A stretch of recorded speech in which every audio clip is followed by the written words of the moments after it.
राष्ट्रीय अधिवेशन की बैठक हो रही है आपकी पार्टी की, किस प्रस्ताव पे आप लोग की चर्चा हो रही है? इस तरह से बिहार विधानसभा चुनाव में देखिए, हर पार्टी जो चुनाव लड़ती है, लड़ने की इच्छा रखती है, या जिस पार्टी को काम करना है, उस समय के अंतराल में उनको राष्ट्रीय अधिवेशन करना होता है। हमारे हिंदुस्तानी अवाम मोर्चा सेकुलर के भी संविधान है, उसके अनुसार राष्ट्रीय अधिवेशन होना तय था और उसको आज दिल्ली के कॉन्स्टिट्यूशन क्लब में किया जा रहा है, संपादित किया जा रहा है। और आज उस समय हमारा राष्ट्रीय अधिवेशन हो रहा है जब देश में भी बहुत सी घटनाएं घट रही है और बिहार का आम चुनाव भी होने वाला है। चाहे 10 दिन में हो, 5 दिन में हो, 2 अक्टूबर के बाद हो, चुनाव की तिथि तय होनी है। वैसी परिस्थिति में कोई भी वॉरियर होता है, कोई भी सिपाही होता है, वो लड़ाई में जाता है तो अपना औजार अस्त्र शस्त्र को फिर हम ठीक कर देता है। तो उसी प्रकार से हम कार्यकर्ताओं के रूप में सभी साथियों का जो हमारे औजार हैं, नाक हैं, कान हैं, सब कुछ है, उनको ऊर्जान्वित करने के लिए आज ये अधिवेशन को रखा गया है। और आपने सुना कि विभिन्न विषयों पर दर्जनों दर्जनों हमारे साथियों ने अपना विचार रखा और कुछ रखेंगे भी। तो इसलिए ये चुनाव के दृष्टिकोण से हमारा जो राष्ट्रीय अधिवेशन है बहुत महत्वपूर्ण है। अब प्रश्न आप लोग पूछ देते हैं, हम ही प्रश्न का जवाब देते हैं कि आप लोगों की जिज्ञासाएं होती है कि एनडीए में आप हैं, आपको कितना सीट मिलना है हम पार्टी को, ये सब आप लोग पूछना चाहते हैं। हम यही कहना चाहते हैं कि हम लोग अनुशासित पार्टी हैं। हम सीटों की बात जहां तक है मीडिया में नहीं कहेंगे। हाँ, ये बात है, हमारे कार्यकर्ता कुछ बोलते हैं, कोई 40 कर रहे हैं, कोई 35 कर रहे हैं, कोई 20 कर रहे हैं। तो ये कार्यकर्ताओं की बात है, कार्यकर्ताओं की फीलिंग है। जब एनडीए की बैठक होगी जिसमें हमारे लोग भी एनडीए की बैठक में जाएंगे, चाहे राष्ट्रीय अध्यक्ष हों या और हों, तो वो कार्यकर्ताओं की इस भावनाओं को उसमें जरूर रखेंगे कि हमारे कार्यकर्ता लोग ऐसा चाहते हैं। लेकिन एक बात जो हम सदा कह रहे हैं, चाहे प्रांतीय बैठक में हो, राष्ट्रीय बैठक में हो या विधानसभा की बैठक में हो, कि हमारी पार्टी जो हिंदुस्तानी अवाम मोर्चा सेकुलर है, इसकी आयु 10 वर्ष की हो चली। और 10 वर्ष में ये बात सही है। अभी एक साथी बोल रहे थे कि हम लोगों का सौभाग्य है कि सिर्फ राज्यसभा में हमारा आदमी नहीं गया है, बाकी तीनों संभाग में, काउंसिल में भी, विधायन सभा में भी और पार्लियामेंट के संसद में भी हम लोग जा चुके हैं। तो वैसी परिस्थिति में हमारी पार्टी सुदृढ़ हो रही, आगे बढ़ रही है। लेकिन एक बात खटकती है कि अभी तक हम निबंधित पार्टी हैं, हम मान्यता प्राप्त पार्टी नहीं है। तो आज के अधिवेशन में हम लोग निर्णय ले रहे हैं, करेंगे कि हम लोग अपने जो नेता हैं एनडीए के, उनसे जरूर बात करेंगे कि हम कितना सीट लेंगे जिसमें कि हमारी मान्यता मिल जाए विधानसभा में। तो इसके लिए हम लोग प्रयास करेंगे। अब फिर प्रश्न आप लोग पूछिएगा तो उसका भी जवाब देते हैं कि टोटल वोट जो पोल होता है उसका 6% पोल जब अपने पक्ष में करा लें, सीट एक भी नहीं आवे तो भी हम मान्यता प्राप्त कर लेंगे।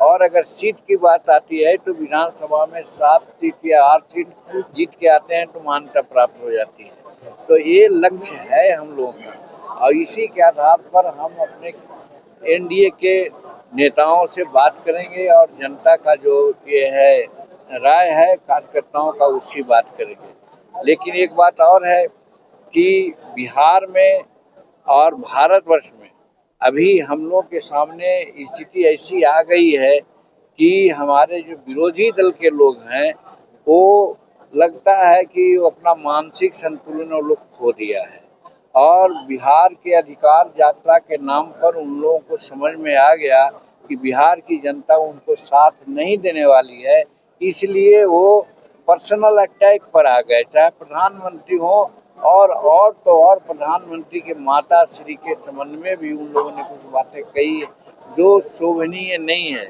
इसका उनको तो खामियाजा भुगतना ही पड़ेगा। इसलिए हमारे एनडीए के लोग को जो जीत है और सुनिश्चित हो गई है कि बिहार की जनता सोच रही है कि उन लोगों को हम कभी साथ नहीं देंगे जो शब्दों की मर्यादा को नहीं रखते हैं। और फिर अभी देखा कि कल ही निर्णय हुआ है कि जो गुड्स एंड सर्विस टैक्सेस है, जिसको जीएसटी कहते हैं, उस पर भारी राहत हमारे प्रधानमंत्री ने देने का काम किया है। जो कई एक स्लैब था 28% था, 40% था, घटा करके 18 और 5% कर दिया है।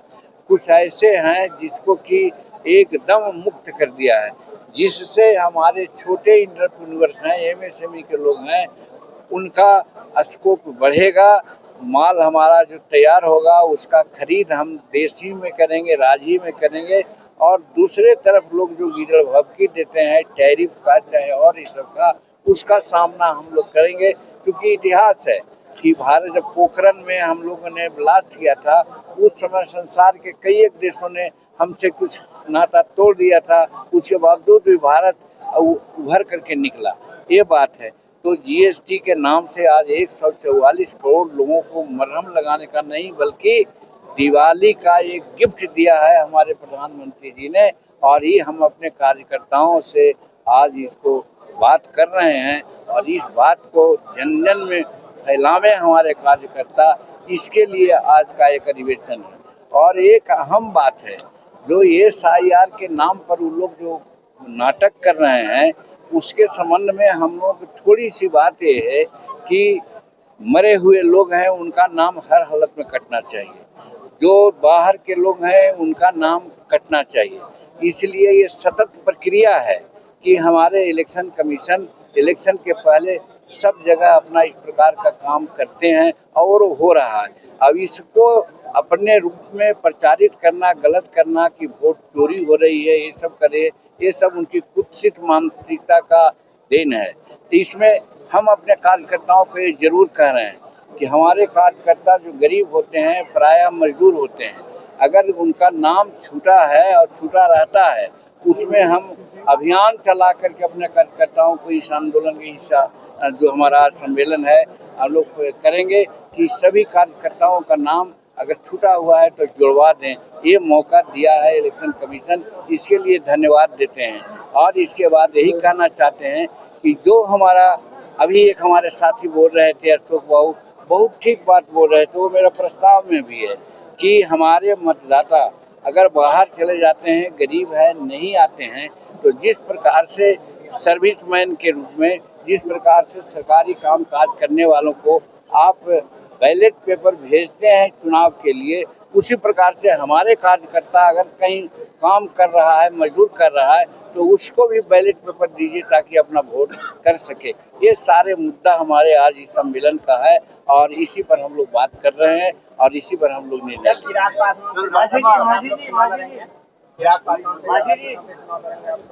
देखिए, चिराग पासवान हमारे एनडीए के साथी हैं। वो कुछ अपनी बात इधर उधर बोलते हैं, सबका क्लेम करना फर्ज है, लेकिन एनडीए एक अनुशासित दल है, संगठित दल है। हमारे नरेंद्र मोदी जी के नेतृत्व में भारत में और नीतीश कुमार के नेतृत्व में बिहार में हम लोग डबल इंजन की सरकार चला रहे हैं। बिहार का चौतरफा विकास हो रहा है। वैसी परिस्थिति में मैं नहीं समझता हूं कि चिराग पासवान इतना गलत काम करेंगे कि एनडीए से अलग होंगे। वो एनडीए में ही रहेंगे, उनको बजाबता इज्जत लोग देंगे और जितना सीट चाहते हैं, जीतने वाला सीट है, उसके अनुसार लोग जरूर नवाजेंगे, उनको संतुष्ट किया जाएगा। मैं ऐसा समझता हूं। मांझी जी 2 सवाल है। आपने कहा कि राज्यसभा में आप लोग का प्रतिनिधित्व नहीं है, तो क्या आप लोग कहेंगे कि एनडीए की तरफ से आप लोग का प्रतिनिधित्व हो राज्यसभा में? और दूसरा सवाल कि आप जब से हटे हैं चीफ मिनिस्टर पोस्ट से, दलित सीएम तो क्या बहुत पहले के नहीं थे सीएम? आप लोग मांग करेंगे कि कम से कम दलित सीएम या दलित मुख्यमंत्री भी तो होना चाहिए? देखिए, हमारे नेता नरेंद्र मोदी जी बहुत सजग हैं इस माने में। आपने देखा कि राष्ट्रपति रामनाथ कोविंद जी को बनाया गया, एक दलित को। आज एक आदिवासी को राष्ट्रपति बनाया गया है। आज पिछड़े वर्ग के लोग को उपराष्ट्रपति का कैंडिडेट बनाया गया है। तो ये एनडीए में डिसीजन होगा। मैं समझता हूँ कि दलित मुख्यमंत्री कहाँ का होगा, दलित लोग राज्यसभा में कितना जाएंगे, ये सब हमारे नरेंद्र मोदी जी के दिमाग में है।